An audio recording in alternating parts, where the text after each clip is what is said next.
महोदय का और निवेदन संबोधन का।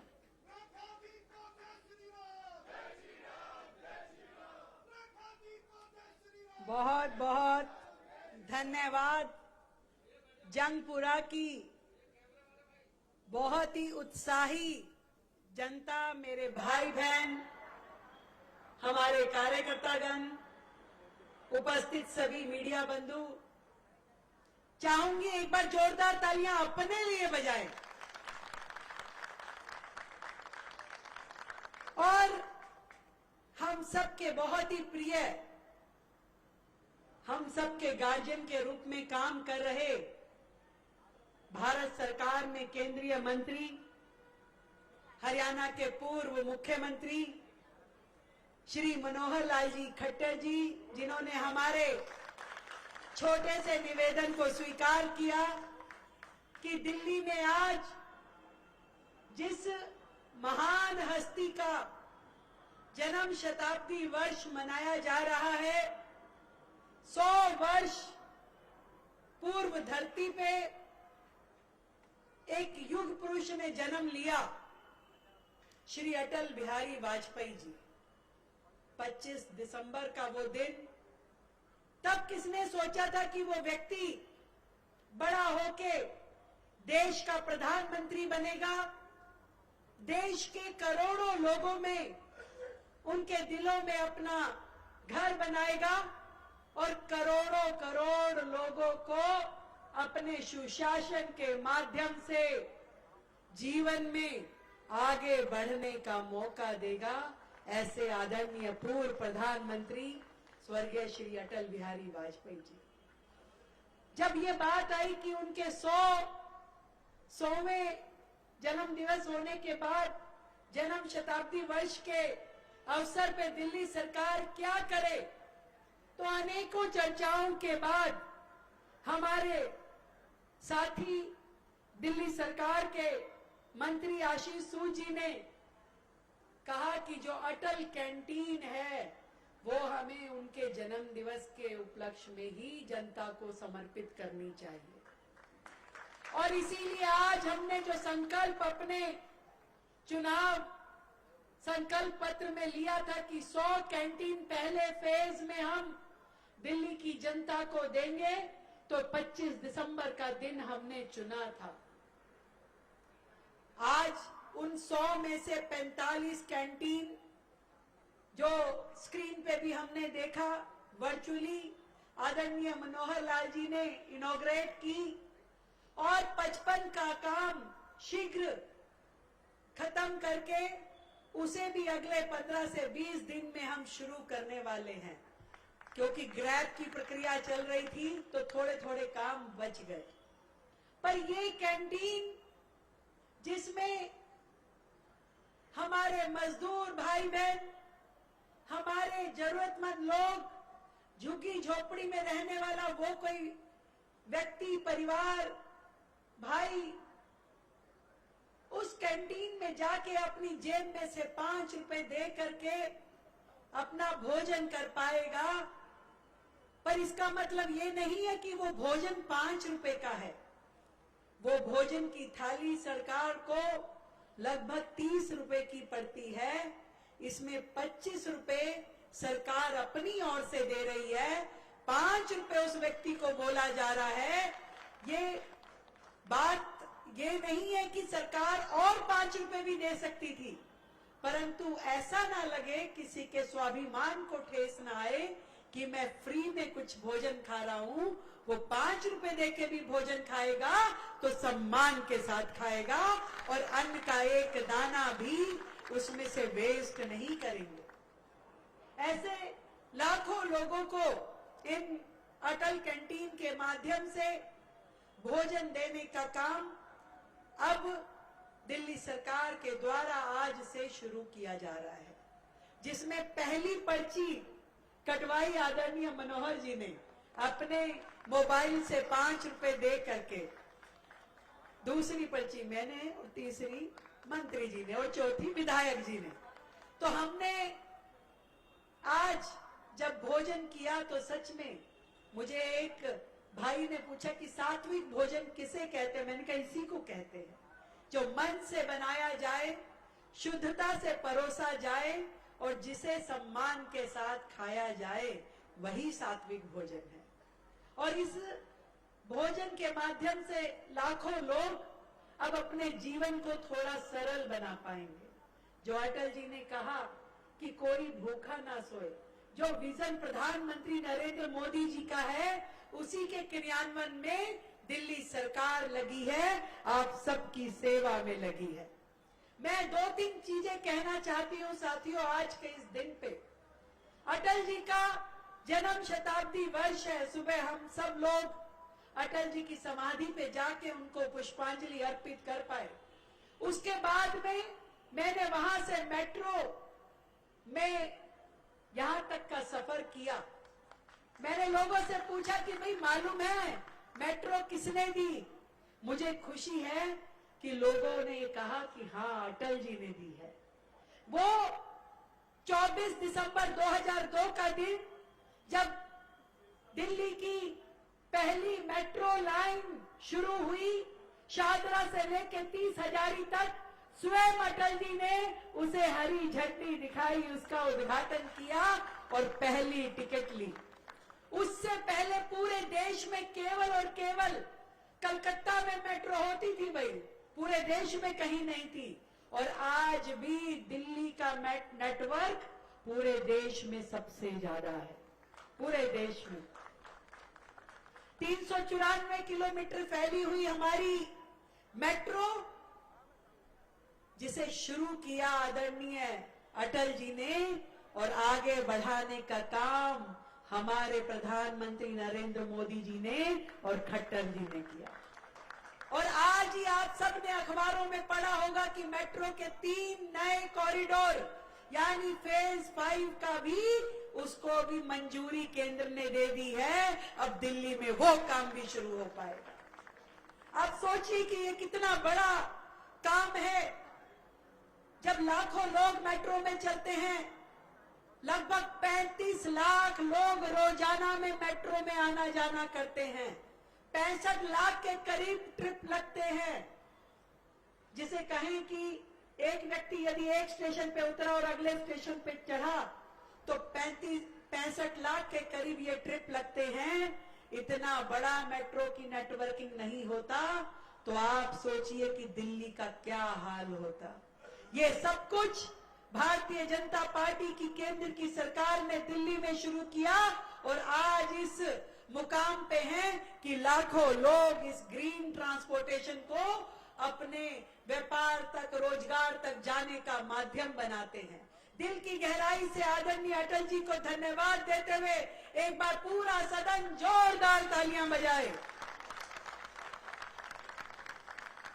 और इसी दिशा में दिल्ली सरकार ने मेट्रो को आगे बढ़ाने के लिए अपने बजट में हमने सोचा था इस साल 3,000 करोड़ रुपए देंगे, पर 5,000 करोड़ देने की तैयारी हमने मेट्रो को करी है कि इस साल ये पैसा हम देके निर्बाध रूप से मेट्रो को आगे बढ़ाएं। और वो जो पिछली सरकारों की बातें हो रही है, बातें तो करते थे पर पैसा नहीं देते थे ना। केंद्र जब सड़क बनाती थी उसमें अपना हिस्सा नहीं देते थे, मेट्रो बनाते थे तो उसमें अपना हिस्सा नहीं देते थे। उनके टाइम के भी 2700 करोड़ रुपए अब हम लोग ही दे रहे हैं, क्योंकि दिल्ली की जनता के लिए ये सेवा रुकनी नहीं चाहिए। मैं धन्यवाद देना चाहती हूं आदरणीय खट्टर जी का, जिनके माध्यम से दिल्ली में हम झुग्गी बस्ती को, हमारी जितनी झुग्गी कॉलोनियां हैं, उन सब के मकानों को देने की एक विस्तृत योजना पे काम कर रहे हैं। पिछली सरकार केवल गरीब आदमी को, झुग्गी के भाई बहन को केवल वोटर के रूप में इस्तेमाल करती थी, कभी उसके जीवन स्तर को बढ़ाने के लिए काम नहीं करती थी। मैं आपसे पूछना चाहती हूँ, सालों से जो झुग्गी जहां पे है वही रही, उसका जीवन स्तर कभी नहीं बढ़ाया। कभी नाली, खड़ंजा, बच्चों के लिए पार्क, झूला कभी नहीं बन पाया। खुले में आशीष सूद जी ने बताया कि बहनों को खुले में आज भी नहाना पड़ता है, टॉयलेट जाना पड़ता है। परंतु हमने इस बार 700 करोड़ रुपए का बजट केवल झुग्गी में काम करने के लिए दिया, ताकि हर झुग्गी में टॉयलेट, स्नानघर, नाली, खड़ंजा, पार्क्स, लाइट, हर चीज की व्यवस्था की जाए, किसी भी प्रकार की कोई कमी ना रहे। और उनको आगे मकान देने के लिए भी हर महीने आदरणीय खट्टर जी हमारे साथ बैठते हैं और उस योजना को एक पूरा स्वरूप देने का काम कर रहे हैं। अटल जी के जन्मदिन को हम सुशासन दिवस के रूप में भी मनाते हैं, क्योंकि उन्होंने हमेशा अपने कार्यकाल में देश में सुशासन को महत्व दिया और हमेशा व्यवस्थाओं को सुचारू रूप से चलाने के लिए काम किया। आज उनको समर्पित करते हुए हमने अपने दिल्ली में सुशासन व्यवस्था की ओर एक बड़ा कदम बढ़ाया है, जिसमें दिल्ली में जो जिले होते थे राजस्व के जिले, उनको 11 से हमने 13 जिलों में परिवर्तित किया है। और एमसीडी के जोन और दिल्ली के डिस्ट्रिक्ट रेवेन्यू जो हैं वो एक बाउंड्रीज पे काम करेंगे। तो 13 जिलों की नोटिफिकेशन आज कर दी गई है, उनके डीएम एसडीएम भी लगा दिए गए हैं, ताकि लोगों को दिक्कत ना आए। हर एक जिले में अपना एक मिनी सेक्रेटरिएट बनेगा, शानदार बिल्डिंग, जिसमें लोग आराम से जाकर अपना काम करवा सकेंगे, अधिकारियों से मिल सकेंगे, एक ही जगह पे अपनी समस्याओं के समाधान के लिए काम कर सकेंगे। ऐसे मिनी सेक्रेटरिएट हर जगह बनाए जाएंगे। मैं आप सबको ढेर सारी बधाई देती हूँ, शुभकामनाएं देती हूँ, क्योंकि ये एक वोट की ताकत जो आपने दी, उसी के कारण से आज यहाँ पे जो जनप्रतिनिधि बैठे हैं वो आप सबके व्यवस्थाओं के लिए, सुविधाओं के लिए काम कर रहे हैं। तो मैं चाहूंगी कि हमारे देश के पूर्व प्रधानमंत्री अटल बिहारी वाजपेयी जी के लिए, वर्तमान प्रधानमंत्री आदरणीय नरेंद्र मोदी जी के लिए हम सब दिल की गहराई से साधुवाद देते हुए तालियां बजाएं, जिनके मार्गदर्शन में दिल्ली सरकार काम कर रही है और आप सबके लिए करती रहेगी। जय हिंद, जय भारती। बहुत बहुत आभार, बहुत बहुत धन्यवाद आदरणीय मुख्यमंत्री महोदया। आपकी लगन, निष्ठा और तत्परता के लिए आपका हृदय से आभार। देवियों और सज्जनों, आज हमारे बीच ऐसे नेतृत्व की उपस्थिति है जो सत्ता को सेवा में बदलना जानता है। माननीय श्री मनोहर लाल खट्टर जी ने सार्वजनिक जीवन में ईमानदारी, अनुशासन और संवेदनशीलता को केवल नारा नहीं बनाया, बल्कि आपने उसे कार्य कुशलता बनाया है, उसे कार्य संस्कृति बनाया है। आज अटल टनल के उद्घाटन के साथ आपकी उपस्थिति यह संदेश देती है कि राष्ट्र का विकास तभी संभव है जब अंतिम व्यक्ति का पेट भरा हुआ है। देवी और सज्जनों, अब कार्यक्रम के इस महत्वपूर्ण क्षण की ओर हम बढ़ रहे हैं, जब हमें मार्गदर्शन मिलेगा, अनुभव, दूरदृष्टि और राष्ट्रीय स्तर की सोच। मेरा ससम्मान निवेदन आदरणीय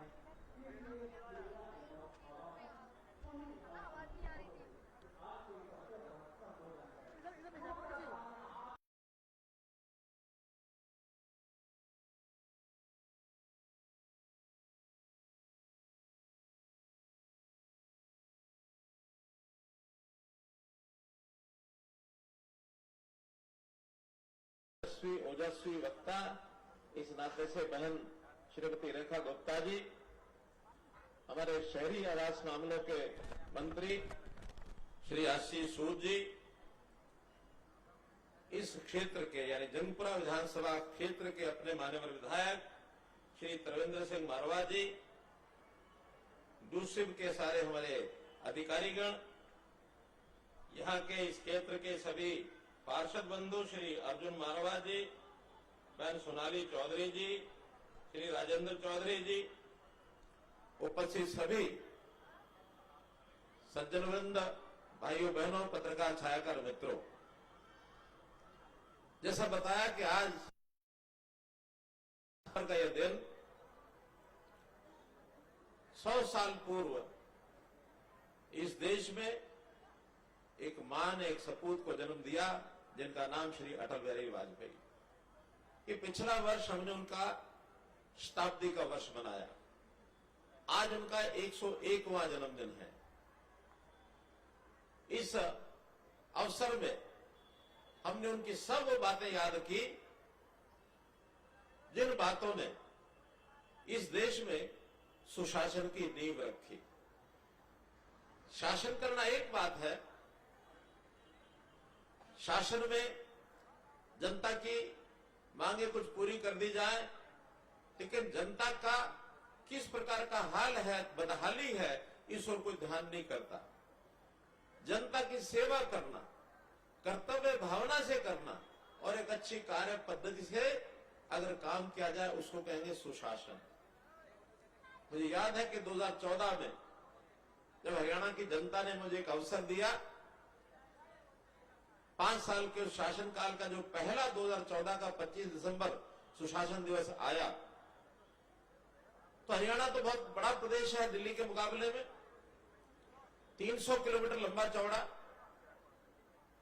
प्रदेश भर से सब लोग दुखी पीड़ित अपना एक छोटा सा कागज लेकर के चंडीगढ़ जो एक कोने में है दिल्ली के यानी हरियाणा के, वहां पहुंचते थे, समय खराब करते थे, पैसा जाया करते थे और बहुत तरह की पीड़ाएं सहते थे। एक कागज जाकर के किसी मंत्री को, एमएलए को, मुख्यमंत्री को पकड़ाते थे और कई बार तो 2-2, 3-3 दिन बैठे रहना पड़ता था मिलने के लिए। भीड़ लगी रहती थी। जो सेक्रेटरिएट का 4th फ्लोर जहां मुख्यमंत्री बैठते हैं, कभी कभी तो पैर रखने की जगह नहीं होती थी। मुझे लगा कि इतनी परेशानी जनता को तो क्यों है, आखिर सुशासन के नाम से कुछ किया जा सकता है क्या? तो 25 दिसंबर 2014 को हमने एक सीएम विंडो नाम की घोषणा की कि हर जिला केंद्र पर और सब डिवीजन केंद्र पर सीएम नाम से एक विंडो होगी। आप अपना कागज वहां अगर दे देंगे तो टेक्निकल तरीके से वो कागज अगले क्षण चंडीगढ़ पहुंच जाएगा, आपको किसी को चंडीगढ़ आने की जरूरत नहीं होगी। गरीब जनता वो अपने काम काज से अपने परिवार को पालना है, अपना जो अपने 2 समय की उसकी आवश्यकता है वो उसको पूरी करनी है। अगर वो चंडीगढ़ के चक्कर छोटे मोटे कामों को लेकर के करता रहेगा तो उसका बहुत बड़ा एक उसके ऊपर बोझ पड़ता है। आपको सुनकर हैरानी होगी कि पिछले 10 साल में 13 लाख लोगों ने सीएम विंडो में अपनी एप्लीकेशन डाली और 11.5 लाख लोगों का काम घर बैठे हो गया। वरना ये 11.5 लाख लोग हर साल 1.25 लाख 1.5 लाख लोग, एक दिन में 3,000 साढ़े 3,000 लोग अगर वहां चंडीगढ़ कार्यालय में पहुंचते तो उस कार्यालय का क्या हाल होता वो हमने देखा था। और एक नई बात, विपक्ष के लोगों ने 2 साल के बाद 2016 में एक विषय छेड़ दिया कि ये मुख्यमंत्री है, ये एकदम अलोकप्रिय है, इनके पास तो इनके घर पर तो कभी हमने भीड़ देखी ही नहीं। वो ऐसा बोलते थे और हमको सुनकर के आनंद आता था कि जो हमारी इच्छा थी किसी को हमारे यहाँ आने की जरूरत न पड़े, उसमें हम साकार सफल हो रहे हैं, हमको आनंद आता था। आखिर तो काम किसी का घर बैठे हो जाए या उसको 10 चक्कर काटने पड़े, अच्छा ये ना कि घर बैठे हो जाए। हमने हरियाणा में जो ओल्ड एज पेंशन 60 साल का आदमी हुआ नहीं, उसके घर में एक आदमी चला जाता है, एक फॉर्म पर साइन करा के ले आता है, 1 महीने के बाद उसके घर बैठे उसको पेंशन पहुंच जाती है, उसको किसी कार्यालय का चक्कर नहीं काटना पड़ता। राशन कार्ड बनते नहीं थे, एक डाटा इकट्ठा किया जिनके राशन कार्ड नहीं है और जो उसके पात्र हैं, एक ही महीने में 8 लाख नए राशन कार्ड घर बैठे जारी कर दिए, आपको आने की जरूरत नहीं है। यह है सुशासन। तो सुशासन के नाते आज चाहे हमारी दिल्ली सरकार हो, बहन रेखा गुप्ता और इनका मंत्रिमंडल, या देश में कहीं भी सरकारें हैं, केंद्र में मोदी जी की सरकार, उन्होंने भी कहा कि जितने ये फालतू फार्म भरे जाते हैं, जितनी तरह की कंप्लायंसेस होती हैं, जितने नए नए रेगुलेशन बने हुए हैं, इनको सरल करो। एक समय होता था हमको अपना फार्म अटेस्ट कराना होता था तो कहां जाते थे? एसडीएम के पास, तहसीलदार के पास, या जो भी दिल्ली में अधिकारी होते थे उनके पास अटेस्ट कराते थे, तब वो जाके दफ्तर में जमा होना होता था। मोदी ने कहा कि नहीं, आज से कोई किसी के पास अटेस्ट कराने नहीं जाएगा, अपना उस प्रमाण पत्र का फोटो स्टैट निकालो और स्वयं अपने हस्ताक्षर करके दे दो, वो अटेस्टेड माना जाएगा। ये है सुशासन। सुशासन का मतलब है कि अच्छा शासन, सेवा के भाव का शासन, जिस व्यक्ति की जरूरत है उसको बिना तकलीफ दिए हुए उसकी जरूरत को पूरा करना, सुशासन का ये अर्थ है। गरीब आदमी की चिंता करना, ये आदरणीय अटल जी ने जैसा बताया गया अभी मंच से, वो कहते थे कि कोई व्यक्ति भूखा नहीं सोना चाहिए, और आज उसी एक पंक्ति को सार्थक बनाते हुए दिल्ली में यूसुफ ने आज जो 100 वर्ष पूरे होने पर 100 अटल कैंटीन का जो आज का शुभारंभ किया गया है, मैं इसके लिए दिल्ली सरकार को, यूसुफ को, सबको बहुत बहुत धन्यवाद भी करता हूं और आप सबको बधाई और शुभकामना देता हूं। कैंटीन पर जब भोजन करने के लिए गए, हमारी बहन रेखा गुप्ता जी, आशीष जी, बाकी सब लोग भी वहीं थे, तो हमने 5 रुपए की पर्ची कटाई। तो एक सज्जन कहने लगे साथ खड़े हुए कि आप भी 5 रुपए की पर्ची कटा रहे हैं। तो मैंने वो जो कर्मचारी थे उनको कहा कि भोजन पर 30 रुपए लगते हैं, हमारी पर्ची तो 30 रुपए की काटो। क्या लेकिन नहीं, आपकी पर्ची तो 5 ही रुपए की, क्योंकि इससे ज्यादा काटने की व्यवस्था नहीं है। 25 रुपए में हम ये वसूली मान लेंगे कि हमारा भोजन कैसा बना है, इसको अगर सर्टिफाइड कर देंगे भोजन अच्छा बना है, तो आपके सर्टिफिकेट को भी आपकी 25 रुपए की कीमत मान लेंगे। कहने का भाव यह है कि यहाँ की भोजन की व्यवस्था अच्छी है। हमने स्वयं भोजन वहीं किया, पत्रकारों ने पूछा, और एक से एक जो आइटम वहां बनी थी, चाहे दाल है, सब्जी है, चावल है, रोटी है, अचार है। और मैं तो ये भी कहूंगा, निवेदन करूंगा कि आज हो सकता है कि उद्घाटन के समय आपने सोचा हो बड़े बड़े मंत्री आएंगे, मुख्यमंत्री आएंगी, अच्छा भोजन बनाया जाए। मैं ये निवेदन करूंगा कि आपको इसी स्तर को, बल्कि इससे भी बढ़िया हो सकता है, उसको बनाए रखना।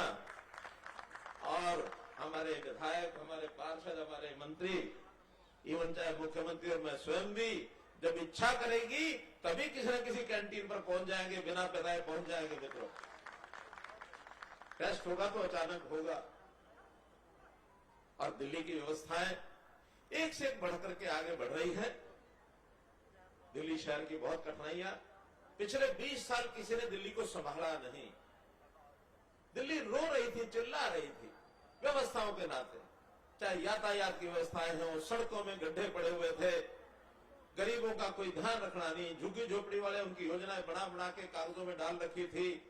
लेकिन अब संयोग से दिल्ली सरकार, भारत सरकार अपनी, दिल्ली सरकार अपनी, और जैसे अब आवासीय जितने भी मामले हैं शहरी विकास के, वो सब आपके भाई मनोहर लाल के पास है। हमने 18 प्रकार की समस्याएं चिन्हित की है कि दिल्ली की क्या क्या समस्याएं हैं, और हर महीने, जैसा बताया बहन रेखा गुप्ता जी ने, हर महीने हम बैठते हैं, साथ में होम मिनिस्टर साहब भी बैठते हैं कि दिल्ली की एक एक चीज को कैसे ठीक किया जाए। 2 चीजें अभी हमने की हैं। एक तो मेट्रो, इसका विस्तार जितना कर सकते हैं करें। 400 किलोमीटर से लंबी आज मेट्रो की लाइनें वो दिल्ली में काम कर रही हैं। जो अन्य काम पाइपलाइन में है, निर्माणाधीन है, वो अलग है। और इतनी बड़ी पाइप, ये जो मेट्रो की लेंथ लंबाई, शिकागो के शहर में, अमेरिका का शिकागो शहर जो अभी तक सबसे ज्यादा लंबाई का शहर माना जाता है मेट्रो के नाते से, आज हम शिकागो को पार करने जा रहे हैं। जहां तक भारतवर्ष में मेट्रो का जाल है, 1100 किलोमीटर का इस समय संचालन हो रहा है। 800 किलोमीटर अभी पाइपलाइन में है। सिर्फ 400 किलोमीटर उसमें और अगर पार कर जाएंगे, 1500 किलोमीटर होते ही हम अमेरिका की टोटल मेट्रो से उससे आगे बढ़ जाएंगे। ये विषय भी आपके ध्यान में रहना चाहिए। ये तो इस देश में सबके लिए बहुत काम हो रहे हैं। गरीबों के लिए तो होंगे ही, जो पात्र हैं, जो थोड़ा पीड़ित है, जो जरूरतमंद है, पहला दायित्व अंत्योदय के नाते उनके प्रति सेवा करने का हमारा है। साथ में मध्यम वर्गीय परिवार, उच्च वर्गीय परिवार की भी आवश्यकताएं वो भी हमको पूरी करनी है। अभी एक सज्जन मिले, कहने लगे मेट्रो में सब लोग, सामान्य लोग जाते हैं, गरीब लोग जाते हैं, लेकिन जो अच्छे धनी लोग हैं वो मेट्रो में चढ़ते नहीं है। क्यों नहीं चढ़ते हैं? उनके स्तर से वो कहते हैं हमको बैठने की जगह नहीं मिलती, हम पैसा तो खर्च कर सकते हैं लेकिन अपनी सुविधाएं चाहिए। हमने उसी दिन सोचा कि ऐसे आदमियों के लिए भी हम वाहनों की व्यवस्था करेंगे कि मेट्रो स्टेशन से उतरकर उनके घर तक उनको एक लग्जरी टैक्सी पहुंचाएगी, पैसे उनसे लेंगे। उनको पैसा खर्च करने में कोई दिक्कत नहीं है, लेकिन सड़क का ट्रैफिक तो घटेगा। और फिर मेट्रो में भी एक कोच 6 से 8 कोच होते हैं, 6 होते हैं 8 होते हैं, कई जगह 8 हो गए, कई जगह 6 भी है। तो 8 में से एक कोच हम क्यों नहीं लग्जरी कोच देंगे, भैया बैठो और अच्छा पैसा दो ताकि गरीबों की सहायता की जा सके। गरीब का किराया अगर 50 रुपया है तो उस अमीर का किराया 500 रुपया भी लिया जा सकता है, कहीं कठिनाई नहीं आएगी, उनको सीट अच्छी दे देंगे। अभी हमारी मेट्रो जो एयरपोर्ट को चलती है वो बाकी मेट्रो से अच्छी है, किराया उसका अच्छा है, लेकिन जितने भी एयरपोर्ट पर जाने वाली सवारियां हैं खचाखच भर की उसमें चलती है। तो मैं विषय बता रहा हूं कि दिल्ली में झुग्गी झोपड़ी का जैसे बताया पुनर्निर्माण। अब झुग्गी झोपड़ी ऐसा विषय है आप लोगों को बहुत पता है, क्योंकि इस इलाके में झुग्गी झोपड़ी बहुत है। मुझे बताया कि 10,000 लोग इस आसपास में झुग्गी झोपड़ी में रहते हैं। इनका कैसे दोबारा से व्यवस्थित किया जाए, इनको अच्छे मकान दिए जाए, इनको भी रहने का पूरा अधिकार है, उसको कैसे सुनिश्चित किया जाए। फिर दिल्ली का पानी की व्यवस्था, दिल्ली की सीवरेज की व्यवस्था, दिल्ली में ड्रेनेज की व्यवस्था, ये सारे काम भी आज दिल्ली सरकार और भारत सरकार मिलकर के और यहाँ की जो म्यूनिसिपैलिटीज हैं मिलकर के सब आगे बढ़ा रहे हैं। अभी 4 दिन पहले हमारी मीटिंग हुई थी, सब विषय जब ध्यान किए गए तो दिल्ली के लिए कुल दिल्ली सरकार, भारत सरकार और यहाँ के स्थानीय निकाय मिलाकर के 72,000 करोड़ रुपए का खर्च ये अगले आने वाले वर्षों में दिल्ली में होगा। 72,000 करोड़ रुपया, शायद 72,000 करोड़ में कितनी बिंदियां होती हैं ये भी हिसाब आप लगा नहीं पाओगे। कोई लगा सकता हो तो हाथ खड़ा करो कि 72,000 करोड़ इसमें कितने सिफर होते हैं। जिसको गिन लिया हो हाथ खड़ा कर दो, बताओ। ये लाल जैकेट 10 बिंदियां होती है, 72 के बाद 10 बिंदियां लगाओगे तब 72,000 करोड़ बनेगा। तो मित्रों, एक बहुत बड़ी राशि दिल्ली के विकास के लिए भारत सरकार ने विचार की है, जिसका हम आगे उपयोग करेंगे। अब मैं आदरणीय अटल जी के जन्म दिवस की बात तो हम कर ही रहे हैं, 2 और विशेष बातें भी उसका जरूर चर्चा करना चाहूंगा, आज के दिन के साथ जुड़ी हैं। आज महामना पंडित मदन मोहन मालवीय जी का भी जन्म दिवस है। शायद ये बहुत कम लोगों को पता होगा। पंडित मदन मोहन मालवीय जी भी देश की आजादी के ऐसे व्यक्तित्व हुए हैं कि उनकी सूझबूझ से हमें आजादी प्राप्त करने में बहुत अच्छा सहयोग मिला, सहायता मिली। और खास करके मदन मोहन मालवीय के बारे में कहा जाता है, बाकी काम कोई हो ना हो लेकिन लोगों से, जनता से उस आजादी के किसी भी काम के लिए पैसा लेना होता है तो बहुत आसानी से और बहुत चतुराई से लेके आ जाते थे। एक घटना बताऊंगा तब आगे बढ़ूंगा। हमने बनारस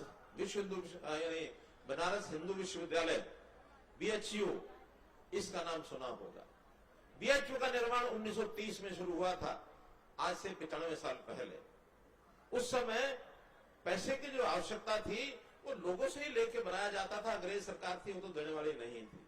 तो पैसा इकट्ठे करते करते एक बार वो हैदराबाद के निजाम के पास पहुंच गए।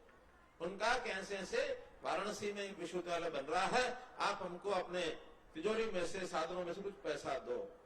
अब हैदराबाद निजाम मुस्लिम था, उन्होंने कहा देखिए तो हिंदुओं का विश्वविद्यालय बन रहा है, मैं मुसलमान होकर के उस विश्वविद्यालय को पैसा क्यों दो। उनका नहीं, आप तो यहाँ के शासक हैं और शासक का कोई धर्म नहीं होता, शासक को सबकी सहायता करनी चाहिए, आप हमको कुछ साधन दो। तो उन्होंने मना कर दिया। मदन मालवीय बाहर निकलते समय गेट पर जो गेट कीपर खड़ा था, वहां जो द्वारपाल था उसको कहा, अच्छा ये बताओ कि जो हैदराबाद के निजाम अपने हैं इनकी कोई टूटी फूटी पुरानी व्यक्तिगत उपयोग की कोई चीज पड़ी है यहाँ जो किसी काम नहीं आने वाली। कहने लगे और तो कुछ नहीं है, सामने एक चप्पल का जोड़ा पड़ा है, ये टूट गया और उन्होंने फेंक दिया, साइड में पड़ा है, कोई इसको उठाएगा नहीं, ये पड़ा है। अच्छा इसको मैं ले सकता हूँ? हाँ ले सकते हो। वो चप्पल की जोड़ी हैदराबाद निजाम की उठा करके मदन मोहन मालवीय लिया, ला करके और हैदराबाद में आकर मनादी करा दी कि आज शाम को निजाम हैदराबाद की चप्पलों की नीलामी होगी, जो आके लेना चाहे ले लो। अब जब हैदराबाद निजाम को पता लगा, उसने अपने आप को अपमानित महसूस किया कि मेरी चप्पलें नीलाम हो रही हैं। भेजा अपने दूत को कि क्या बात है, देखो पता करो। उनका तो एक मदन मोहन मालवीय हैं और वो आपकी चप्पलों की जोड़ी यहां से ले गए तो नीलामी करा रहे, उनको पैसा चाहिए। और पैसा चाहिए किसके लिए? बनारस हिंदू विश्वविद्यालय के लिए। तब उनको समझ में आया कि मुझे पैसा दे देना चाहिए था, कि जल्दी बुलाओ। जल्दी बुलाया और उनको जितना पैसे उन्होंने मांग की उतना पैसा दे दिया और चप्पलें वापस ले ली। तो मदन मोहन मालवीय को एम मदन मोहन मालवीय, लोग कहते हैं ये एम मदन मोहन मालवीय नहीं है, ये एम मनी मेकिंग मशीन है। तो ऐसे देश के अंदर, इतिहास के अंदर बहुत से लोगों की है जिनकी चर्चा होती है। और एक अवसर आज के दिन याद करना बहुत जरूरी रहेगा। आज 25 दिसंबर है और कल 26 दिसंबर है। 26 दिसंबर देश में भारत के प्रधानमंत्री नरेंद्र मोदी जी ने घोषणा किया, क्या? वीर बाल दिवस। वीर बाल दिवस का इन्हें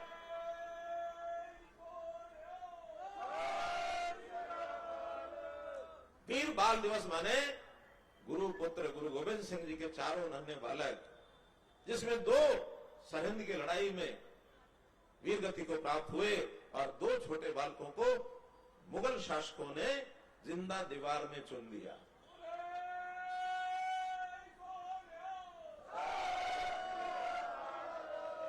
ये शहादतें में भी कोई कम शहादतें नहीं हैं।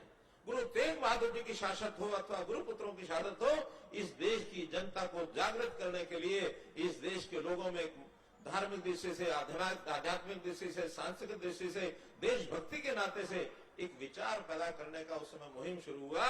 देश की जो हमारी गुलामी, देश का जो हमारा जो गुलामी का, वैसे तो 1206 से गुलामी शुरू हो गई थी, लेकिन 3 दशक 3 शतक ये हमारे मुगलों के हम गुलाम रहे, 2 शतक अंग्रेजों के गुलाम रहे, 5 शतकों की गुलामी हमारे इन्हीं वीर पुरुषों के शहादतों के कारण से, उनके विचारों कामों के कारण से आज हम खुली हवा में सांस ले रहे हैं। तो भाइयों बहनों, उनके कारण से ले रहे हैं। लंबा इतिहास है, लेकिन आज देश के प्रधानमंत्री जी ने तय किया है कि हम देश में गुलामी के सब चिन्हों को दूर करेंगे जो इन 500-600 सालों के गुलामी के चिन्ह हैं। ये देश स्वाभिमानियों का देश है। ये देश के अंदर ऐसे विचारवान लोगों का देश है कि अपना देश हमेशा प्राचीन काल से अब तक जिस प्रकार से हमारा विचार दुनिया में हमने फैलाया, उसी प्रकार के विचार से दुनिया हमको जाने। हमारे देश के लोगों की अपनी एक जिसको कहना चाहिए मूलभूत विशेषताएं। हम एक गीता के संदेश की धरती है। गीता का संदेश भगवान कृष्ण ने अर्जुन को दिया था युद्ध के मैदान में। अन्याय को सहन नहीं करना है, अन्याय को खत्म करने के लिए युद्ध करना पड़ेगा, युद्ध लड़ेंगे। इस प्रकार के विचारों के हम लोग हैं। आज कुल मिलाकर के हम अटल जी के इन विचारों को लेकर के अटल जी कभी भी अपने सारे काल में कभी निराश नहीं हुए। अपने कर्म को आगे करना और हमेशा उनका के लगातार चलते रहना चाहिए। एक 4 पंक्तियां अटल जी की पढ़ करके मैं आपके सामने रखूंगा, उसके बाद अपनी बात को समाप्त करूंगा। कुल मिलाकर के कवि की अपनी पंक्तियां होती हैं, तो उन्होंने लिखा है कदम मिलाकर चलना होगा। सबको आह्वान किया कि सब मिल करके चलोगे तो बड़े से बड़ा काम भी हम कर देंगे। बाधाएं आती हैं आए, कितनी बाधाएं आए, बाधाएं आती हैं आए, घिरे प्रलय की घोर घटाए। कितने बादल ऊपर आ जाए, काली घटाएं आ जाएं, पांवों के नीचे अंगारे, यानी आग के ऊपर भी चलना पड़े। सिर पर बरसे यदि ज्वालाएं, सिर पर आग पड़ रही हो, निज हाथों में हंसते हंसते आग लगाकर जलना होगा। कदम मिलाकर चलना होगा, कदम मिलाकर चलना होगा। बहुत बहुत धन्यवाद, बहुत बहुत आभार। बहुत बहुत आभार सर। सचमुच हम सबको कदम मिलाकर चलना होगा।